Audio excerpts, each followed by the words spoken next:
ချမ်းကို1 cm နောက်ဆုတ်မယ်နော်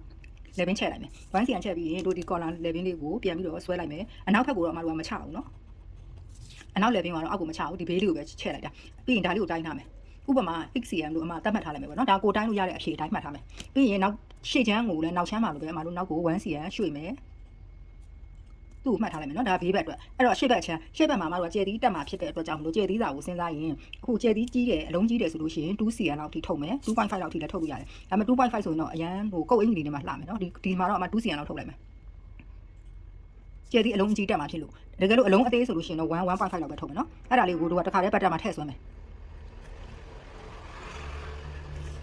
ဒါဒီတို့အတွက်ကျဲသီးစာထုတ်လိုက်တယ်ပြီးရင်တို့ပုံမှန်အမပြောနေကြအတိုင်းပဲအရင်ဆုံးစဉ်းစားမှာဒီတို့အိမ်ရလေပင်ပေါက်ကိုလေပင်ဘယ်လောက်ထိဖောက်ချင်တာလဲအဲ့လိုမျိုးချင့်ချိန်ပြီးတော့မှစပြီးတော့ဆွဲရင်လေပင်ကျင်းနေတာကြီးကျဲနေတာကြီးဆိုတော့အဲ့ဒါကြီးမဖြတ်တော့ဘူးနော်အဲ့တော့ဒီလေပင်ကိုမတို့ကရင်ကျဲမြင်းထိဆွဲလိုက်မယ်နော်အတင်းအကျယ်ကိုယ့်ဘက်ကိုချိန်တော့အမဗီဒီယိုကြီးရှင်းမှာဆိုတော့အများကြီးမပြောတော့ဘူးဒီမှာလေပင်ရင်ကျဲထိကိုမတို့ဆွဲမယ်ဆိုရင်ဒီရင်ကျဲမြင်းကိုဖြတ်ပြီးတော့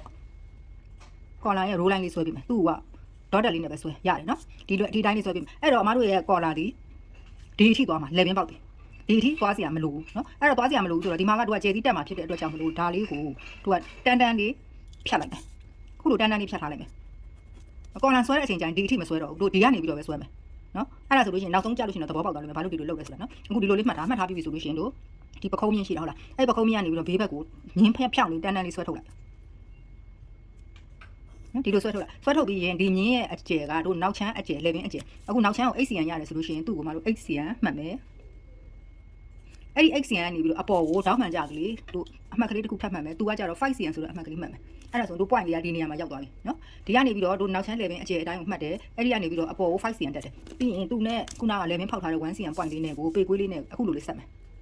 အရန်ခုံကြီးလည်းဆက်เสียမလို့နော်ဒီလိုလေးဆက်လို့ရှိရင်သူကခုံသွားတဲ့အတွက်ကြောင့်မလို့အမတို့ကဒီမြင်းကြီးကရှေ့သွားတယ်ပေါ့နော်ရှေ့သွားတော့တို့လိုချင်တာကဒီနောက်ခွင်းလေပင်လေးပဲလိုချင်တာဖြစ်တဲ့အတွက်ဒီမြင်းလေးကိုပြန်တိုင်းပေးမယ်နောက်ချမ်းလေပင်ရှိတဲ့အတိုင်းနော်ဒီလောက်ထိပဲရှိတယ်အဲ့ဒါလေးနေရာကနေပြီးတော့အမတို့တောင်းမှန်ကြလေးမြင်းလေးတစ်ခါပြန်ထောက်မယ်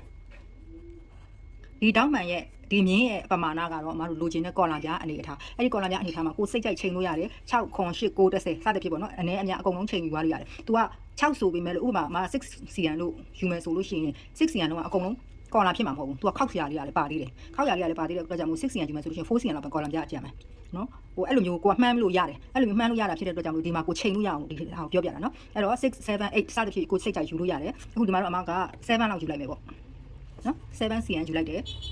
ဒါကပုံတင်မဟုတ်ဘူးနော်အဲ့ဒီကိုယူလိုက်တဲ့အမှတ်ကနေပြီးတော့လည်းမတို့တောင်းမှန်ကြမြင်းလေးတစ်ချောင်းခတ်တူတူလေးပေါ့ဒီလိုလေးဆွဲတာဒါမျိုးဆွဲထားလို့ရှိရင်ဒီထားဆိုရင်ဒါတို့နောက်ချမ်းရပါပြီကော်လန်ရဲ့နောက်ချမ်းအရှိချမ်းကျန်တယ်ပေါ့အရှိချမ်းကိုကြတော့အရင်အထေတုန်းကမှဒီဘက်ချမ်းနေပြီးတော့ဆွဲပြသွားတယ်ဒီဘက်ချမ်းကနေအခုကကြတော့ဒီကော်လန်ပေါ်မှာဒီကိုတဲ့ပေါ်မှာကော်လန်ပေါ်ကိုစိတ်ကြိုက်ဆွဲမယ်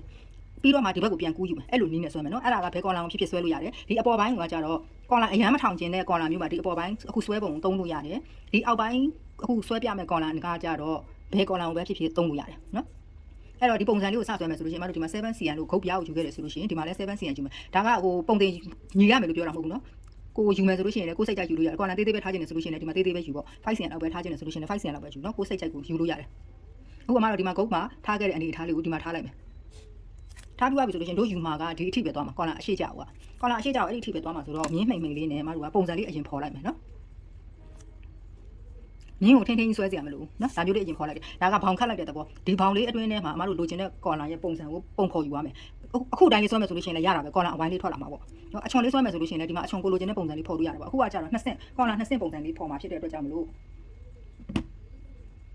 ့ဒီလို2ဆင့်ပုံစံလေးပေါ်မှာဖြစ်တဲ့အတွက်ကြောင့်မလို့အခုကအမတို့ကဒီမှာသူ့ရဲ့3ချိုး2ချိုးလောက်ကိုမှန်းလိုက်တာပေါ့နော်ဒီဟာလေးရဲ့3ချိုး2ချိုးလောက်ကိုမှန်းဆိုတကယ်ဆွဲလို့ရှိရင်တော့ကိုလှတယ်လို့ကိုယ့်ဘက်ကိုဆွဲလို့ရတယ်နော်ဒါကဟိုစပြီးဆွဲနေတဲ့မတိမှာဆိုလို့ဒါကြီးကပြောပြနေတာ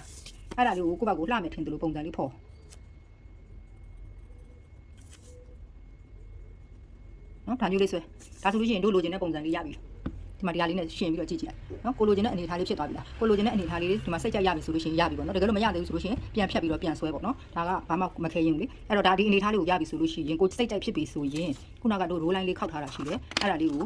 သူခောက်လိုက်မယ်ခောက်ပြီးရင်ဒါလေးကိုမတို့ဘက်ကို copy ကူးယူမယ်နော်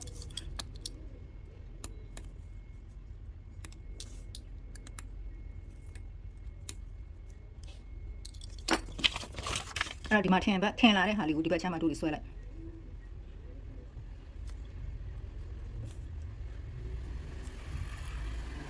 နော်ဒီမှာဒီလိုဟနေတဲ့ဟာလေးကိုမတို့ကသူအလိုက်တင်လေးဖြစ်အောင်လို့ဝိုက်ပြီးတော့ဆွဲချနော်တေခွေးလေးနဲ့လိုအပ်တယ်လို့ညှိပြီးတော့ဆွဲဒါဆိုရင်တို့လိုချင်တဲ့ပုံစံလေးရပြီဒီဟာလေးကိုညှက်လိုက်မယ်ဆိုလို့ရှိရင်မတို့